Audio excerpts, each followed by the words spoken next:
Hey Reddit. What's one thing that made you say, never fucking again? And why? We need your help to grow. Like and subscribe for more daily content. Living with a couple. Roommates suck in general, but 3 times in my life I split an apartment with a couple and it was awkward at best. And truly miserable when they fought. I currently live with a couple myself and it's my first time and it fucking sucks. I never want to do this again. Especially during quarantine. Forget about it. We were the couple and it's the worst. I tried to tell my partner that privacy beats savings, but nah.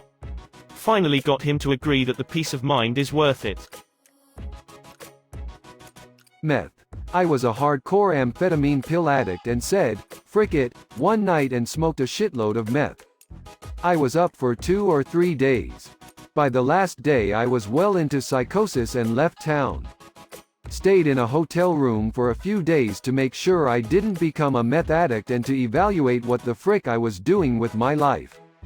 I didn't stop the pills immediately, but I'm never fucking doing meth again. I tried meth once. I never picked it up again because of how badly it scared me. Because it was that good. And I didn't even smoke it. I snorted some and my immediate thought was, I know why people get hooked. I felt like Superman. I was smarter, stronger, faster, etc. I could conquer all of my problems. Then my second thought was, how can I get more? And that scared me. I never touched it again. Opiates are just as dangerous, but for a slightly different reason. That was like being wrapped in the warmest, dizziest blanket where none of your problems exist and you can ignore them forever, as long as you can get more. I may enjoy drugs, but I refuse to touch either of those. Those will lead you to ruining your life fast. Congrats man. You need strong power of will to do something like that. I don't know you, but I'm proud. Hope you are still doing good. When I was like 11, I had some friends, the kids that lived next door, over and we were just hanging out. Playing video games all night. My mom ordered Papa John's for us. We tore the pizza up like the ravenous savages we were and continued gaming. That night the boy stayed over while his sisters and little brother went back home. We go to bed that night and at some point one of us can't remember who began to throw up. Which woke the other one up. My mom rushes in and helps clean up the mess. Once the vomiting stops we go back to bed. But then before long ITD start again. Just like before. Sometimes I was first. Sometimes it was him. Sometimes we could get to the bathroom on time. Sometimes we couldn't. My mother, the saint of a woman she is, cleaned up all of that vomit. Apparently things were no better at their house. To this day, some 15 years later, I refuse to eat Papa John's. I'm sure it was just a one-time thing, but once was enough. Same thing happened to me. Though it was KFC. I refused to eat it again after being the sickest I've ever been. Throwing up for 4 days straight. A few years later I was out with a friend and they wanted KFC, so I decided that it's unlikely to happen again and had some. The worst decision. I again was so sick. I'll never ever eat it again. My ex. We were giving long distance a shot. It was an on and off relationship for like 3 years. I traveled 18 hours to see him only to find out he had been cheating on me and no one from his circle even knew I existed. I cried for a straight 18 hours bus ride back home. Never fucking again. I am in a relationship that started as a LDR and I think that waiting longer than 1 year is just pointless. Now we live together and I can't imagine not having all that time together. Getting an endometrial biopsy. Worst pain of my life. If I ever get cancer they can just take the whole damn uterus out.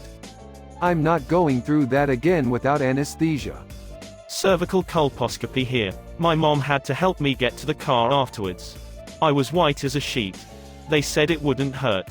That was a lie. Oddly, the subsequent cryosurgery hurt much less. I got a bone marrow biopsy in my hip once and even with local anesthesia it was one of the worst pains of my life. The sound of the drill didn't help.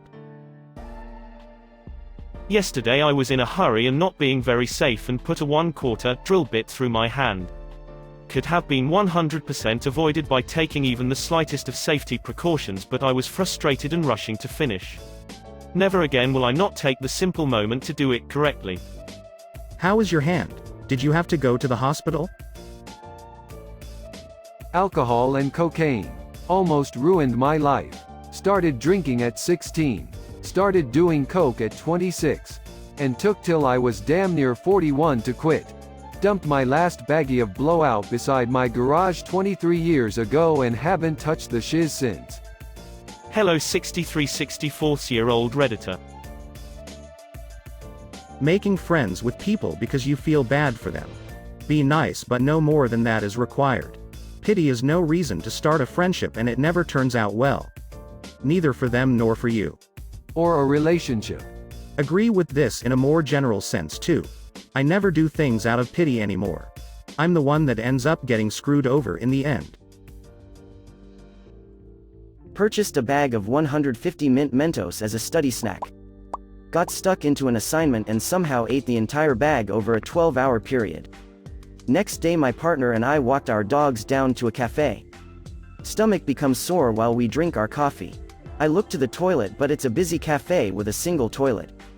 Figure I'll just wait to do my business back home, about a half-hour walk away. As we start walking back I begin to sweat. Cramps become unbearable.